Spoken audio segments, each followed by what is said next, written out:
네, 김은지 시사인 기자 모셨습니다. 어서 오세요. 네, 안녕하세요. 곽우신 오마이뉴스 기자 모셨습니다. 어서 오세요. 네, 안녕하세요. 자, 오늘도 한번 정치권을 한번 훑어봅시다.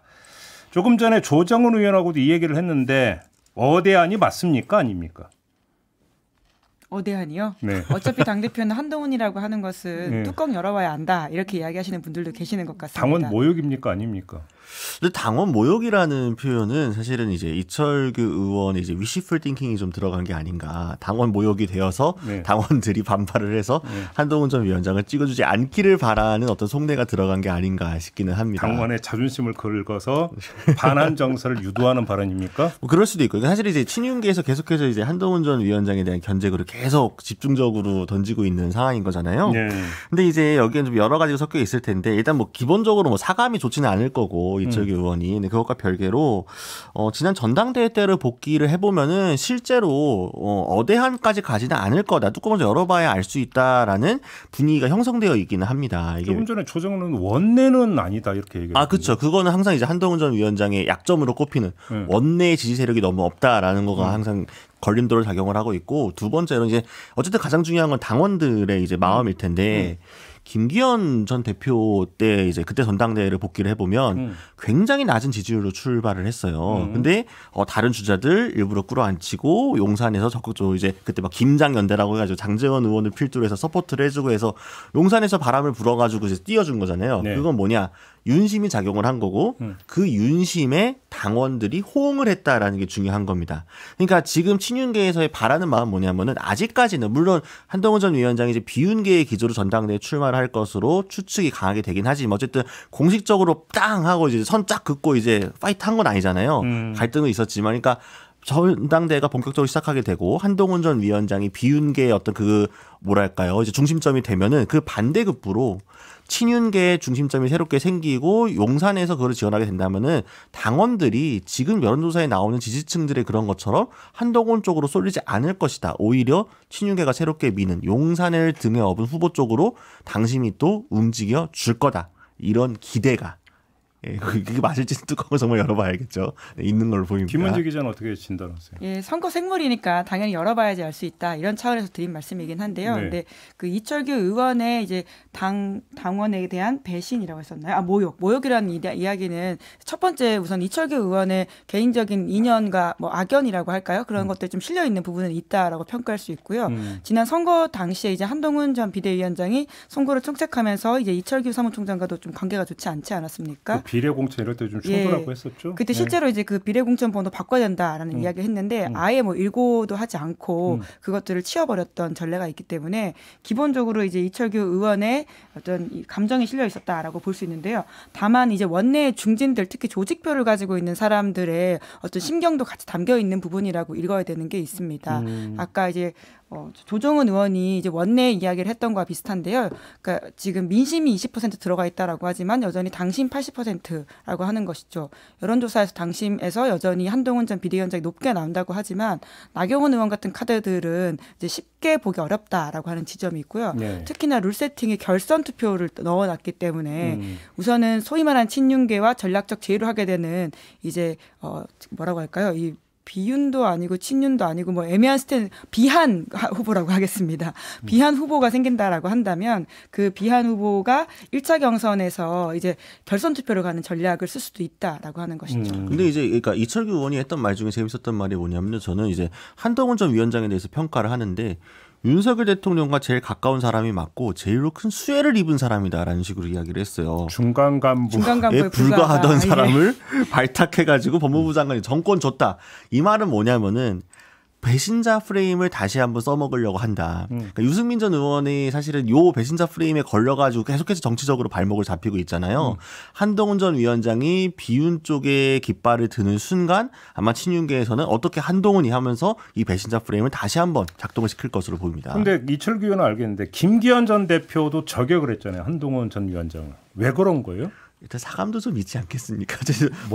본인이 당대표 임기를 끝까지 하지 못하고 그 뒤를 한동훈 전 위원장이 이제 그 넘겨받은 거잖아요. 그렇다고 한동훈 위원장이 끌어내렸나요? 그건 아닌데. 한동훈 전 위원장이 직접 끌어내린 건 아니니까요. 뭐 그런 것도 좀 없지 않아 있어 보이고 또 이제 김기현 전 대표 같은 경우는 사실은 원래 친윤계고 그리고 지금 사실은 엄밀히 말하면 친윤계 쪽이 맞기는 한데 약간 이제 멀륜 느낌이 있잖아요. 중간에 이제 총선 거 관련해가지고 약간 이런저런 설왕설래가 있었으니까요. 당대표 자리에 출마요. 그래서 김기현 의원이 앞으로 이제 의정생활하면서 이제 기조를 또 잘 잡아야 될 텐데 멀륜에서 조금 더 이제 예전처럼 가까워지고 싶은 그러니까 친윤계 쪽에 진영에 조금 더 본인이 플레이어로서 스피커로서 역할을 해내면서 지원 사격을 가하는 그런 식의 좀 정무적인 판단도 들어가 있지 않나요? 근데 지금 어차피 그 8대2잖아요. 당심이 80이잖아요. 그다음에 그 국민의힘의 당원의 상당수는 지금 영남 쪽에 몰려 있지 않습니까? 그죠? 근데 TK에서는 홍준표 시장이, PK에서는 김기현 의원이 이렇게 저격을 하고 나서면 혹시 영남 당원들에 미치는 영향이 클까요? 어떻게 진단하십니까? 그러니까 해당 당원들한테 그 두 의원, 그러니까 한 의원과 한 시장이 얼마나 영향력이 있는지는 이것도 이제 열어봐야 된다 이런 말씀을 계속 드려야 되는데요. 근데 이제 결정적으로 그 부분이 있습니다. 한동훈 이제 전 비대위원장이 출마 선언을 하면서 뭘 들고 나오느냐라고 하는 부분인데요. 지금 이제 굉장히 어슴푸레하게 이야기가 나와 있지 않습니까? 그런데 지금 여전히 나와 있는 한동훈 전 비대위원장 이미지는 반사체라고 하는 것이죠. 그렇죠. 그러니까 본인이 가지고 있는 게 무엇이냐라고 하는 지점에서 보여주지 않는다면 지금 가지고 있는 대권 주자로서의 여당 내 1위 자리라고 하는 것은 흔들릴 수 있다라는 지점에서 나경원 카드 이런 것들이 급부상할 수 있다라는 지적을 하게 되는 것입니다. 알겠습니다. 그나저나 아니 계속 그 얘기를 하는데 근데 한동훈 위원장은 캠프를 꾸린 건 맞아요? 근데 지금 꾸리지 않고 갑자기 전당대회 출마 선언 이제 다음 주에 해야 되는 상황이기 때문에 후보 등록이 일주일 남았죠. 예, 꾸리긴 꾸렸을 텐데요. 지금 이제 최대한 작은 캠프를 유지하겠다라는 기조로 알려져 있습니다. 이제 그러다 보니 크게 하지 않겠다라고 하는 것이어서 아마 이제 큰 캠프의 모습은 필요하지 않다라고 하는 이야기인 것 같긴 한데요. 이제 그럼에도 불구하고 전국 선거를 하려면 사실 이제 그 캠프의 사이즈를 떠나가지고는 작동하는 게 필요한 건 맞죠. 그러니까 이제 캠프 사이즈가 작은 건 이제 자의반, 타의반으로 보입니다. 타의라는 게 혹시 도와준다는 사람이 별로 도와줄 없다? 사람이 많지 않다라는 거죠. 그만큼. 그러니까 한동훈 전 위원장 어떻게 보면은 그 이제 여러 지지율이나 여론조사에서는 분명히 좀 바람을 좀 이렇게 타려는 기미는 보이지만 당내에서 좀 뿌리적인 조직들이 좀 약한 상황이다 보니까 원내에서도 지금 지지할 만한 사람이 사실은 지금 장동혁 의원 정도를 제외하고는 공개적으로 이제 한동훈 전 위원장을 적극적으로 방어해 준 사람이 없는 상황이고 여러 사람들을 접촉했다라고 합니다만 그래서 내가 한동훈 전 위원장이 이번 출마를 위해 내가 좀 나서보겠다라는 손드는 사람이 많지 않다. 그러다 보니까 어쩔 수 없이 좀 작은 캠프로 가야 되는 측면도 있다. 물론 작은 캠프가 무조건 나쁘다라거나 뭐 작은 캠프를 꾸리면은 전당대회 무조건 불리하다 이렇게 보기는 어렵습니다. 뭐 이준석 대표 사례도 있으니까요. 그러나 어쨌든 지금 한동훈 전 위원장이 생각보다 약간 포위당한 형국이다. 친윤계 쪽에서도 당연히 이제 견제가 계속 나오고 있는데 다른 비윤계 쪽에서도 좀 약간 마땅치 않아 하는 느낌이 있기 때문에 한동훈 전 위원장이 전당대회를 앞두고 요 세력을 어떻게 모아서 캠프 라인업을 짜느냐 이게 좀 일단 첫 분기점이 되지 않을까. 그러니까 결국 전당대회의 핵심 프레임은 이렇게 될 거라고 저는 보이는데요. 그러니까 윤석열 대 비윤석열이냐 한동훈 대 비한동훈이냐 어떻게 이 두 프레임 중에서 누가 그걸 차지하는지 따라 가지고는 한동훈 전 비대위원장이 되거나 안 되거나가 될 수 있다는 것이죠. 지금 친윤계는 적극적으로 한동훈이냐 비한동훈이냐를 밀고 있는 것이고요.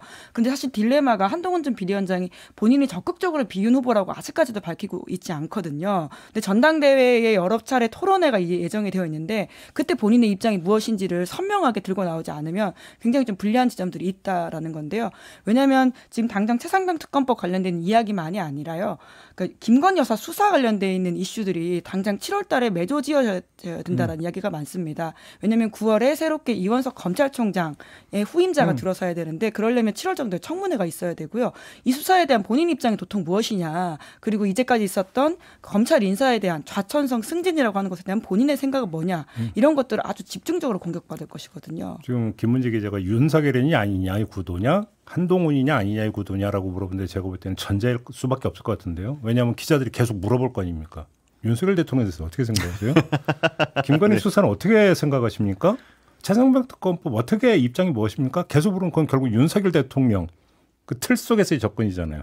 그 틀 속에 한동훈 전 위원장을 넣는 거 아닙니까? 그러면 한동훈이냐 아니냐라고 하는 구도를 짜고 싶어도 언론에 의해서 그렇게 안 될 것 같은데요. 뭐 쉽게 되지는 않겠습니다. 어쨌든 이제 친윤 쪽에서는 윤 대통령이 너무 그렇게 또 전면에 나서게 되면은 불리할 수밖에 없는 측면도 있는데 사실 윤 대통령이 전면에 나서는 게 아니라 소환된다니까. 그렇죠. 그러니까 끌려올 수밖에 없는 상황이긴 하죠. 그러니까. 근데 사실 그렇게 가는 게 한동훈 전 위원장 입장에서 부담스러울 수밖에 없을 거긴 합니다. 그러니까 지금 뭐냐면은 국민의힘 지지층이 이제 분화되는 과정을 쭉 겪고 있죠. 그래서 윤석열 대통령을 전통적으로 지지해왔던 요 지지층에서 일부는 이제 한동훈 전 위원장 쪽으로 이렇게 좀 갈라지고 있는 상황인데 이 분화가 아직 현재 진행형이 이제 완벽하게 된 건 아니거든요. 전당대회를 기점으로 이게 분화가 확 될 건데 그럼 여기서 어느 쪽의 파이가 더 클 것인가. 사실 한동훈 위원장의 팬덤이라고 하는 이 코어 지지층이 어느 정도의 위력과 결집력을 갖고 있는지 아직 증명되지 않았습니다. 왜냐하면 보여줄 만한 기회가 없었기 때문에 이번 전당대회가 그 시험대가 될 텐데 만약 한동훈 전 위원장의 팬덤이 윤석열 대통령 원래 지지했던 지지층을 누르고 오히려 좀 주도권을 가져올 정도로 뭉치게 된다면 그러면 이제 윤 대통령과 관련한 어떤 그런 질문들이 있을 때도 한동훈 전 위원장이 굉장히 좀 시원시원하게 얘기를 할 수 있겠죠. 근데 만약 그렇지 않다. 좀 애매해졌다라고 하게 되면 아마 그런 곤혹스러운 질문을 받을 때마다 한동훈 전 위원장이 좀 애매한 또 답변을 할 수도 있다. 당장 작년에 전당대회 할 때 이제 뭐라고 할까요? 비윤의 대표 주자로 나왔던 천하람 이제 그 당시 후보가 있지 않습니까? 실제로 하진 않았었는데 이런 질문을 준비했다라고 하지 않습니까? 바이든이냐 난리면이냐. 그러니까 이런 굉장히 질문에 있어서 한동훈 전 비대위원장은 한 번도 본인의 입장을 밝힌 적이 없는데 그 앞에 서게 되는 겁니다. 그러니까요. 네. 그러니까 이제 이 반사체를 넘어서 발광체가 되기 위해서는 자기만의 가치와 비전을 보여줘야 된다. 이 얘기를 이제 보통 해요. 근데 제가 볼 때는 이것도 되게 그러니까 그 빈 이야기인 게 그럼 윤석열 대통령과 비교를 하자고. 윤석열 대통령의 가치로서 대선 국면에서 너나 할 것 없이 전부 다 공정 얘기했잖아요. 어느 순간에 싹 사라져 버렸지만 그 옳다 그러다 얘기가 아니에요. 네. 근데 공정이라고 하는 가치를 본인이 내세운 게 아니라 현안의 검찰총장으로서 이른바 이슈 메이커가 되고 현안 속에서 자신의 중심 인물이 되다 보니까 그게 자기의 가치로 굳어져 가는 과정이 되는 건데 결국은 한동훈만의 가치라고 하는 것도 현안, 이슈에 대한 대응 속에서 이게 정립되는 것이지 시험 공부하듯이 딱 노트에 적어와가지고 연설한다고 그게 한동훈의 가치가 되는 게 아니라는 것이죠. 그러니까 어차피 피해갈 수 없다. 이렇게 봐야 되는 거죠. 그 문제는. 그나저나 대표 말고 최고위원으로 누가 나온답니까? 이것도 되게 궁금한 거 아닙니까? 네. 그렇죠. 뭐 지금 사실은 김재섭 의원 같은 경우에 뭐 당권에 도전할 것이다 뭐 이런 이야기도 있습니다만 최고 당 대표로 나가진 않고 최고위원으로 출마할 것이다 이런 이야기도 굉장히 많은 상황입니다. 특히 최고위원으로 나서게 된다고 한다면 여기저기 다른 이제 당권 주자들이 소위 이제 러닝메이트식으로 본인과 이렇게 조인을 하자라는 식의 이제 오퍼들이 갈 텐데 그럼 거기서 또 김재섭 의원이 어떤 선택을 하는지가 또 굉장히 중요한 키가 되겠죠. 이게 일단 관전 포인트가 될 수 있을 것 같고 또 그 외에는 지금 뭐 아까 저기 뭐 조정원 의원 같은 경우에는 본인은 이제 전당대회 출마하지 않는다고 이제 이런 식으로 이야기를 했는데 그 외에 지금 뭐 언급되고 있는 게 이제 사실은 뭐 김민전 대변인 같은 경우에도 언급이 되고 있긴 합니다. 그러니까 근데 김민전 대변인 같은 경우에 저번에 이제 삼김 특검 같은 거 이제 이야기를 하면서 사실은 노선이 좀 약간 서 있는 상황인 거죠. 그러니까 결국 이런 최고위원급들 같은 경우에는 당권 주자들이 어느 정도 정립이 되어야 그거에 맞춰가지고 내가 어느 구도에서 어느 선을 지키면서 갈지가 나오기 때문에 이 부분이 명확하게 서기 전에는 다들 간만 보고 있다. 예를 들면 뭐 유상범 의원 같은 경우에도 친윤 성향도 강하고 하다 보니까 뭐 언급은 되고 있습니다만 이 선거 구도가 어떻게 되는지에 따라서 본인이 좀 출마를 접을 수도 있는 상황인 거고요. 그러니까 제가 이걸 왜 여쭤봤냐면 그 이준석 당 대표 시절에 다른 최고위원들이 이준석 대표를 애워싸는 형국 이런 것 만약에 어대한으로 결국 귀착이 된다면 친윤의 어떤 전략이 최고위원들로 해서 포위 전략을 그러니까 그 구사하는 그러니까 시나리오로 사실은 가동될 수가 있는 거잖아요. 네, 실제로 한동훈 전 비대위원장 이번 전당대회 출마에 있어서 가장 고민했던 게 그 부분이라고 알고 있고요. 그러니까 말씀하신 것처럼 제2의 이준석과 같은 상황이 되지 않으려고 한다면 러닝메이터를 확보해야 된다라고 그렇죠. 하는 게 굉장히 중요한 사안인 것이죠. 그래서 지금 누구와 같이 나올 것이냐를 계속 알아보고 있다라는 기사들이 나오고 있는데요. 그러니까 어떤 사람이 이제 출마 선언을 짜잔 같이 할지가 또 흥행 포인트일 수 있겠죠. 그렇죠, 네. 그렇죠. 그래서 이제 그서 러닝메이트를 최고위원으로 당선시킬 수 있느냐. 사실 이것도 이제 중요한 부분이 되는 거니까. 그렇죠. 근데 지금 이거는 이제 당 대표로 누가 나오느냐보다 더 안개 속인 거죠. 당 대표가 일단 좀 정리가 되면은 그 다음에 최고위원 그 선거도 일단 정리가 되는데 벌써 한 명 나 안 나간다고 했잖아요. 네, 안철수 의원이 이제 어제 선제적으로 불출마 선언을 하긴 했습니다. 그러면 남은 사람이 누굽니까? 나경원 의원, 윤상현 의원, 뭐 정동 예, 그리고 이제 유승민 전 의원이 여전히 이제 이름을 오르내리고 있고요. 그리고 또 원희룡 전 장관도 주자 중에 한 명으로 꼽히고 있는 것도 사실이긴 합니다. 원희룡 전 장관이 나오면 정말로 그 사람이 친윤 후보가 되는 겁니까? 그렇게 봐야 되는 겁니까? 친윤계에서 지금 대표 간판을 만들어내는 상황에서 누구를 지금 친윤계 선두, 그러니까 이 깃발에 들 이 후보로 내보낼지가 좀 고민일 수밖에 없을 것 같아요. 그런데 그러면 궁금해지는 게 심야에 지금 원희룡 장관이 요청해서 한동훈 전 위원장 만났대잖아요. 그럼 그때 무슨 얘기 나눈 거예요, 그러면? 지난번에도 이게 전해드린 바를 말씀드린 적이 있는데 나가지 말라고 했다라는 식의 이야기라는 건데요. 내가 나갈 테니까 나가지 말고. 그렇게까지 확인을 못했습니다. 그건 모르고 아무튼 나가지 말라고. 보통 이제 한동훈 전 비대위원장을 아낀다라는 명목을 가지고 이야기하시는 분들이 이번 판은 아닌 것 같다라는 말을 많이 하지 않습니까? 그 맥락의 연장인 것으로 보이는데 그러니까 결국 한동훈 전 비대위원장이 다음 주까지 얼마나 자기 포션을 올리는지에 따라 가지고는 이제 한때 주의 야박이라는 표현이 있었습니다. 이제 권력 교체계에 자연스럽게 이제 낮에는 모두가 친이명박계라고 하지만 밤에는 다 박근혜 맞아요. 캠프 가 있다 이런 것이었거든요. 근데 지금 이 남은 3년이 애매하다라고 하는 부분 때문에 소위 말하는 주윤, 야한 이 대기에는 아직 좀 시간이 걸리는 것 같다라는 거죠. 원희룡 전 장관 사실은 지금 허공에 붕 떠 있는 거죠. 정책 처지가. 그렇죠. 원전 장관 같은 경우에는 지금. 근데 어떻게 보면 그만큼 오히려 좀 이럴까. 어떤 선택도 할 수 있는 옵션이 열려 있다라고 긍정적으로 굳이 선회를 하자면 이렇게 얘기할 수 같긴 한데 원외잖아요. 나경원 그쵸. 의원이 원외는 좀 이렇게 하지 않았나요?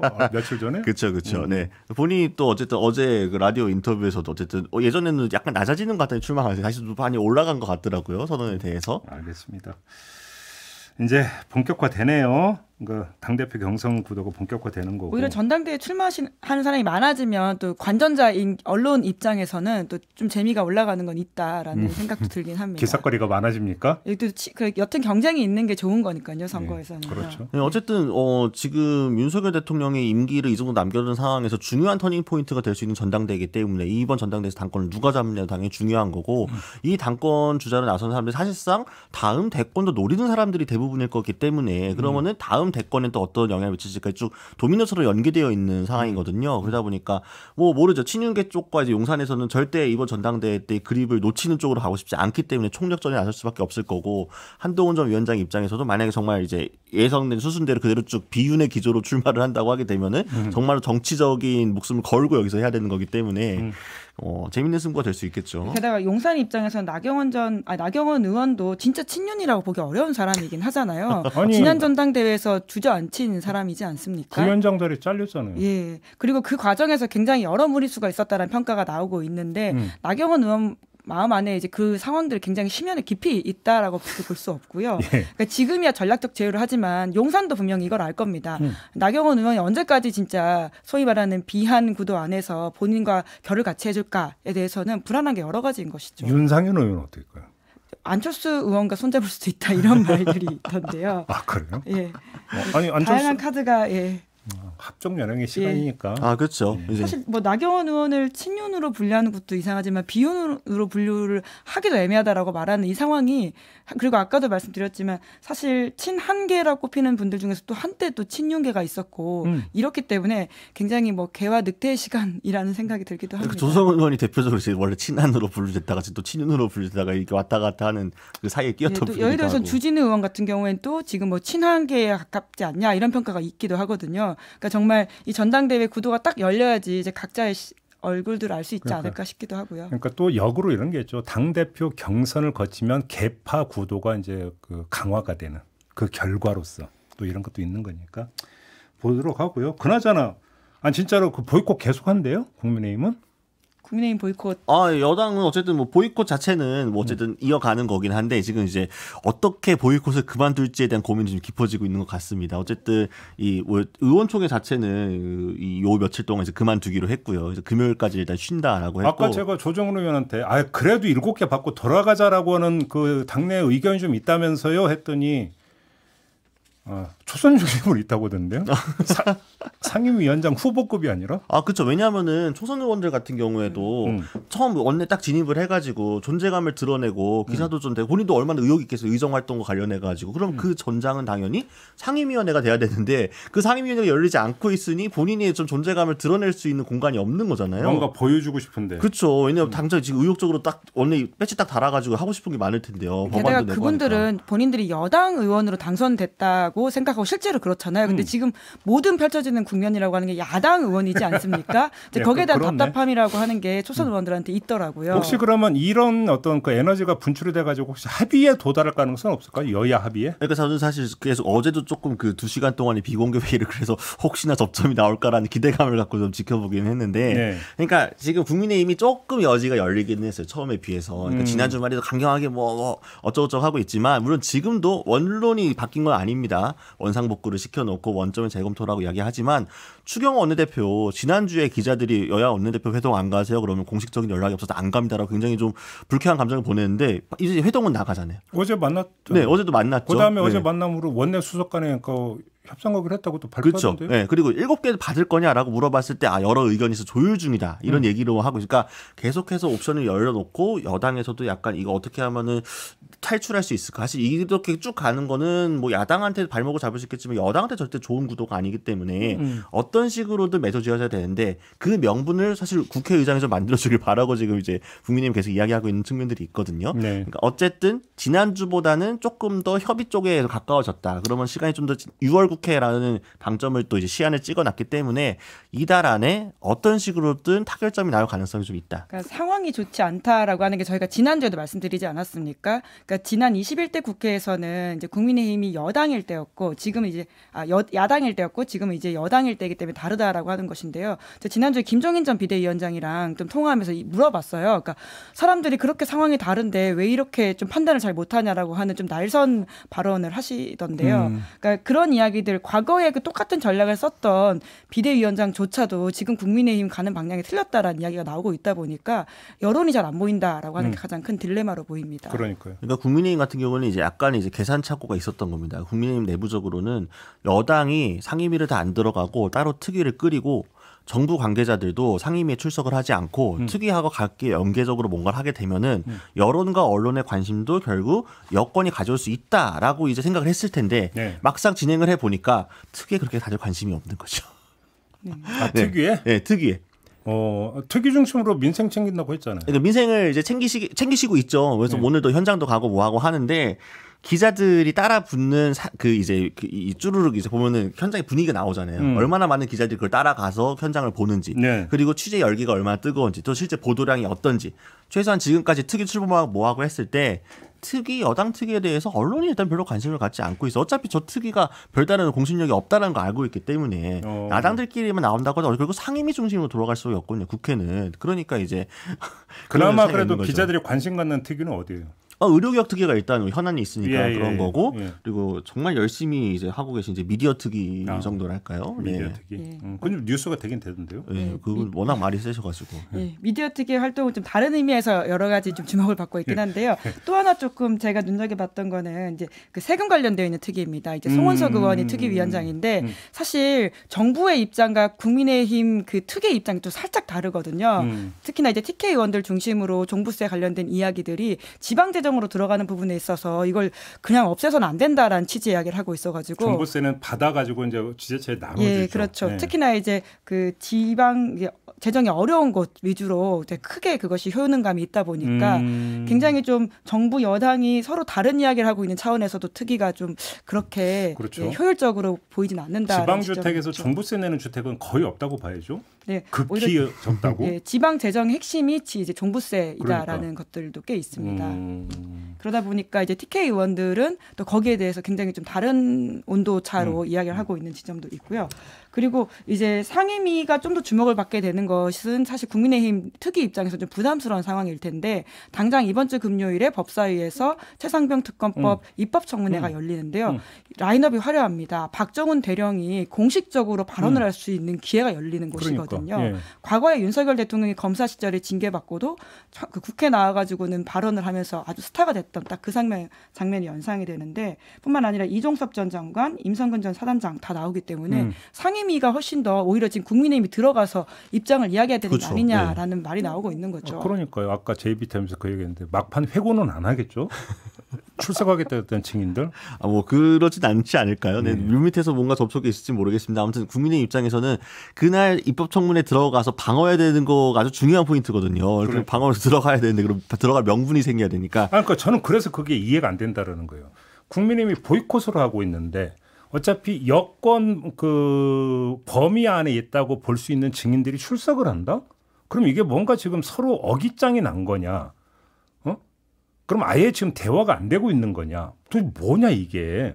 그림이 이건 안 그려지는 그림이거든요. 그러니까 각자 이해관계가 달라진 건데요. 그러니까 장관들은 말씀처럼 정부 여당의 그립이 있을 수 있는 분들입니다. 게다가 기조를 같이 하고요. 그런데 당장 이종섭 전 장관만 하더라도 상황 변경이 있거든요. 네. 지금 그냥 아무것도 아닌 민간인에 불과하지 않습니까? 그런데 이 수사 상황이 본인을 향해 오고 있다라고 하는 것은 점점 더 다가오고 있기 때문에 여러 가지 판단에 고민이 있다라고 하는 것은 알려져 있는 사실이고요. 그렇기 때문에 나와서 본인 이야기를 좀 하고 싶을 수도 있다는 건데. 그러니까요. 하지만 안 나온다고 하더라도 이날 그러면 박정원 대령 혼자 떠들게 되는 상황이라고 할 텐데 여당 입장에서 보기에는 그러니까요. 과연 이게 이제 받아들이기 쉽냐라는 게 있죠. 요것만 참석할게 이럴 수 그렇죠. 없잖아요. 그것도 명분이 그러니까 그 전에 타결이 될 가능성도 있습니다. 상임위 관련해가지고.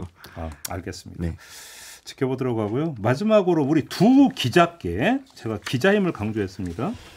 이재명 대표의 애완견 발언을 어떻게 들었는지 좀 한번 여쭤보겠습니다.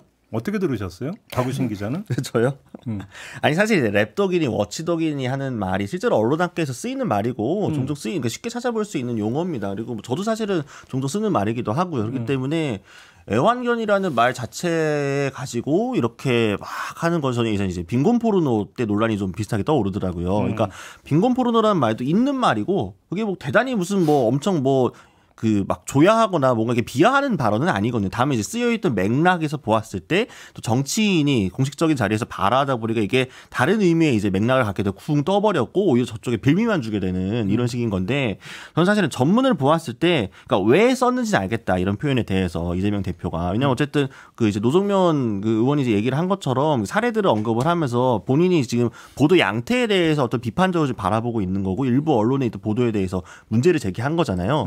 다만 이제 그 맥락 속에서 애완견이란 딱 들어가게 나니까 다시 애완견이란 표현만 남고 이제 그 전문에서 원래 이재명 대표 언급하고 싶었던 부분들이 사라지게 되는 거죠. 저 그런 지점에서 보았을 때 적절하지 않다. 적절하지 않고 이제 기자협회나 이런 쪽에서 그 언론 노조에서 얘기를 했던 것처럼 검찰발 그것들을 그대로 받아쓰는 기자들 당연히 비판받아 마땅하고 사실 저도 현장에서 애완견이란 표현이 뭐 딱 적당한 분들이 실제로 있습니다. 현장에도. 그런데 그런 사람들을 포인트로 찍어가지고 이제 지적하고 공격하고 비판하고 하는 그래서 논쟁하는 것과 거대 야당의 당대표가 모두가 열려있는 자리에서 이렇게 탁 그 발을 던지게 되면은 다른 식으로 굴러갈 수밖에 없거든요. 왜 그런 식에 대한 고려가 없었을까? 취지와 맥락을 알겠는데 표현이 부적절했다. 네, 김은지 기자는 같은 취지로 생각을 하는데요. 그러니까 검찰발 보도의 문제점들에 대해서는 오랫동안 지적되어 온 바가 있습니다. 실제로 언론의 오래된 언론 개혁의 하나의 이제 전 아젠다가 되어야 된다고 생각하고 바뀌어야 된다고 보는데요. 그런데 이 방식이 과연 진짜 언론 개혁을 할 수 있는 것이냐, 혹은 그러한 보도들을 좀 개선할 수 있는 것이냐라고 했을 경우에는 효과적이지 않다라는 생각이 들고요. 말씀처럼 결국 남은 건 애완견이냐 아니냐 이거밖에 없지 않습니까? 이것이 과연 원래 애초에 의도했던 바에 맞닿냐라고 봤을 때는 좀 의문이 들고요. 뿐만 아니라 오히려 주변 인사들이 애완견도 품격 있는 이야기다라는 식의 말을 하고 있지 않습니까? 양문석 의원요? 예, 이제 그러다 보니까 이 논쟁이 더욱더 좋은 논쟁으로 가기보다는 싸움만 남게 돼버렸다라는 생각이 듭니다. 그러면 제가 한번 질문을 이렇게 드려볼게요. 그럼 이재명 대표가 그 자리에서 이렇게 한번 표현을 했다고 칩시다. 아니 왜 언론이 검찰에 대한 감시견 역할을 제대로 하지 못합니까? 라고 만약에 발언을 했다면 그건 문제가 없습니까? 저는 별 문제 없다고 생각합니다. 그것도 개인데요. 그 개라는 얘기를 하지만 네. 보통 이제 이 맥락에서 보았을 때 이제 감시견과 애완견이라고 했을 때 한쪽의 비하에 좀 의미를 담고 있는 건 맞잖아요. 그러니까 제가 이 질문을 드린 취지는 그러니까 예를 들어서 그러니까 그 동물에 비유한다. 어떤 존재를. 그것도 이제 보통 혐오 발언이다, 비하 발언이다, 조롱 발언 이런 얘기를 많이 해요. 그럼에도 불구하고 이제 관용 문법이라는 게 있잖아요. 인간 사회에는. 그죠? 그러니까 그 차원에서 애완견이라고 하는 표현을 받아들일 수 없는 것이냐라는 취지의 질문이거든요. 어떻게 생각하십니까? 그러니까 말씀처럼 이제 관용적인 표현이고 더 적절하게, 그러니까 더 의미 있게 표현했으면 좋았겠다라는 생각이 들긴 합니다만은 이제 하고 싶었던 아니 왜 바에 그럼 대해서 감시견은 되는데 애완견은 왜 안 되냐고 똑같은 개인데 제가 드리는 질문은 뭐 어렵게 생각을 해요. 아니 우리가 같은 이제 같은 이제 소위 말해서 개 라이커 덕이라고 했을 때 개 같다라고 했을 때 그 개가 어떤 의미인지 따라 사실 전혀 다른 의미를 갖게 되잖아요. 그러니까 결국은 핵심은 이거잖아요. 개가 문제가 아니라 애완이라는 게 문제라는 거예요. 결국은 따지고 들어가 그렇죠. 보면 네. 그러면 논점은 그러면 그 언론이 받아쓰기를 했느냐 검증 보도를 했느냐의 논점은 그거니까 결국은 그렇게 놓고 본다면 개라는 표현은 그렇게 부차적이고 중요하지 않다. 이렇게 얘기해도 되는데 왜 그렇게까지 반응을 하느냐. 이 얘기가 나올 수 있는 거잖아요. 하나만 제가 그럼 예를 더 들어드릴게요. 두 분은 정치부 기자니까 아마 그 표현 되게 많이 쓰실 텐데 언더독이라는 표현 많이 쓰죠. 그렇죠. 그렇죠. 예? 그것도 개인데 왜 써요 그러면? 그 특히나 언더독은 사회적 약자나 정치적 후발주자를 두고 하는 얘기거든요. 아니 사회적 약자한테 개 비유를 왜 해요? 왜 그럼? 그러니까 이제 개라는 그러면 표현에만 집중을 해가지고 이게 막 논란이 지금 이상한 식으로 지금 번지고 있는 것 자체가 그게 사실 또 언론의 문제이기도 합니다. 그러니까 되게 무슨 이게 독자들이나 시청자들이 여러분들 보셨을 때 기자들이나 이제 언론에서 막 이재명 대표 발언이 문제다라고 지적을 했을 때 이재명 대표의 문제가 그러니까 이재명 대표의 문제가 문제적 발언이야라고 이제 동감하시는 분도 있지만 어떤 분들은 니네가 그럴 말할 자격이 있어? 우리가 보기엔 너네 똑같이 애완견 맞는데 라고 하시는 분들도 많잖아요. 그건 뭐냐 언론이 지금까지 그만큼 불신할 수밖에 없는 그렇게 쌓아온 그 또 업보가 있고. 제가 이제 말씀드리고 싶은 건 이제 두 분의 지적을 거꾸로 보면 취지는 알겠는데 굳이 뭐 그렇게 표현까지 할 이유가 뭐가 있었느냐. 부작용만 발생하는데 요 얘기잖아요. 근데 그 얘기는 정반대로도 이야기가 될 수 있다는 거예요. 왜 그러면 그 취지는 보지 못하고 지연 말단 중에 개라고 하는 견이라고 한 글자에 그렇게 반응하느냐.